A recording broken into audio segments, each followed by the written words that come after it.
Moje prvé kroky s pánom Jančárom boli v učilišti Besk, keď prišiel učiť do Besky a ja rok predtým som tam s Peťom Buchtom založil hádzanársky klub s pani Miklošovičovou. Po nás to teda začal nás tam trénovať pán Jančár. A ja medzi tým aj v Stupave som hrával. Po vojenskej službe som odišiel, som hrával v Stupave a už pod vedením pána Jančára až do konca mojej kariéry pomaly. Ja už pánovi Jančárovi môžem akurát tak povedať, že ja ako hádzanov som začínal v Lozorne, prišiel som do Stupavy,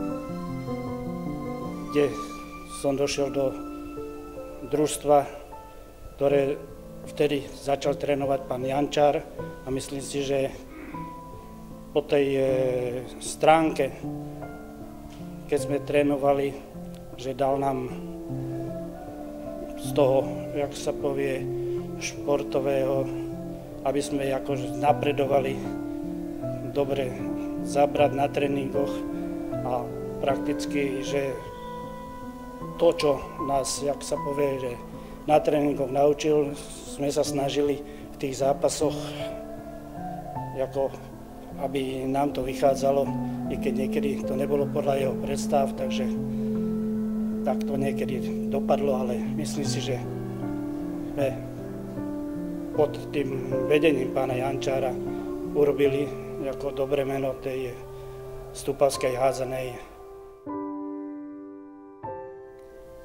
Pán Jančár bol môj prvý tréner už ako žiaka, ako dorastenca,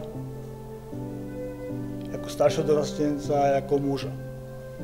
Ja si ho ako človeka veľmi vážim, lebo som s ním prežil spustu rokov, spustu prázdnin na brigádách a spustu tréningov. Dotlačil ma k tomu trénovaniu takým spôsobom, že ešte som hrával a donútil ma ísť na trénerský kurz, abych si urobil. Pomáhal som mu so žiakmi. Založili sme školské športové stredisko, ktoré bolo, myslím si, že veľmi úspešné. Vďaka pánu Jančárovi. Malo to veľký zmysel, pretože sme podchytili kopec chlapcov na škole a dosiahli sme veľmi, veľmi solidné úspechy. Bol to vynikajúci človek a vynikajúci odborník. Ja si myslím, že široko ďaleko treba hľadať človeka, ktorý hádzanej rozumie tak, ako rozumel pán Jančár.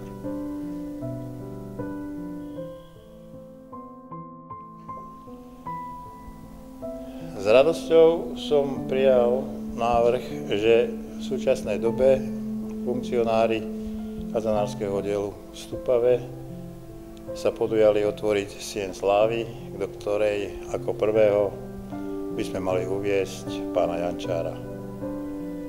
Pán Jančár skutočne patrí už do histórie stupavskej hádzanej a patrí medzi tých, ktorí sa svojou prácou, oduševnením postarali o to, že stupavská hádzaná sa za svojej histórie, ktorá sa datuje od roku 1947, dostala na tie najvyššie méty, či už v rámci federálnej, ale aj v rámci Slovenskej republiky.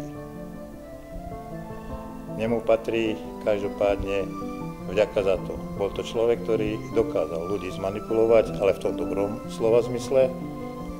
Ľudí mal rád, s ľuďmi si veľmi dobre rozumel a ťahal ich jednoducho za sebou. On patril tým trénerom, ktorí to nielenže rád robili, ale on tomu aj veľmi rozumel. On vedel tým hráčom dať všetko to, čo potrebovali, on ich vedel zhodnotiť, takže ten výsledok jeho práce bol naozaj veľmi veľký. Ja si myslím, že z tohto dôvodu je naozaj to prvé miesto preňho rezervované v tejto sieni slávy.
Thank you.